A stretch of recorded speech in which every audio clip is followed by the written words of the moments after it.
there's a myth that rolls around in the black community in Jackson, and it's that all of our problems are because of dot dot dot.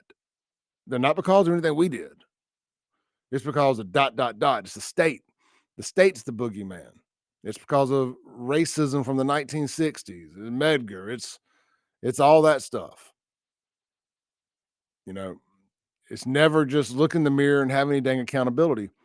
So, like a lot of these younger white folks that grew up in around Jackson, especially, that, I call them the hip hop generation, the guys, want to grow up around black folks and want to try to be friendly and look cool and like they're part of the culture and they understand it. They buy into that.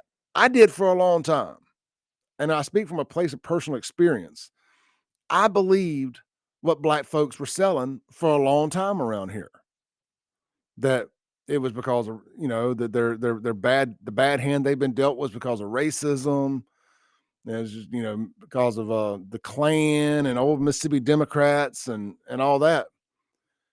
But then, like you can only beat that drum for so long before you had to say, man, what about some accountability? Well, okay, sure, yeah, you were dealt a bad hand, or your ancestors were dealt a bad hand.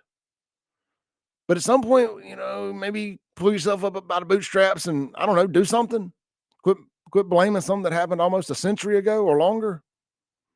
I mean, like we can only blame slavery for so much for so long. We can only blame the civil rights era for so much for so long. I mean, it's just a point where you gotta do something about it yourself. And I know too many good black folks that have come up out the mud and done something about it to know that it's possible for everybody with the will to do it, to be able to do it. You just got to want it. You got to grab that brass ring and go for it.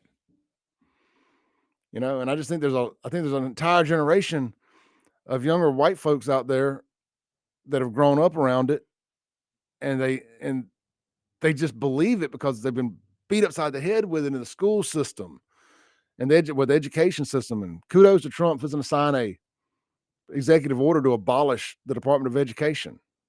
And maybe we can stop some of this brainwashing. I mean, but that's what happened to me.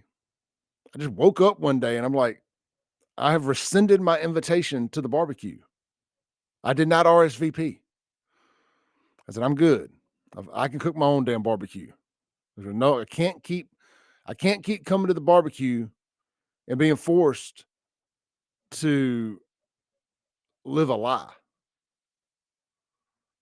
The problems in your community, the problems in your life, the problems in your city, which was our city, are now 100% self-inflicted. And the only way you're going to solve those problems is not going to be with a blank check from the state of Mississippi. It's going to be with an upending of your culture and accepting some accountability.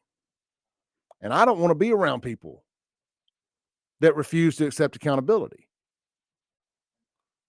that just continue to want to blame all their problems on the past and on other people. That's unattractive to me. I don't, nobody in my social circle blames all their problems on other people. Those aren't the kind of people I want to be around. You know, I just think that there's an entire generation out there that needs to wake up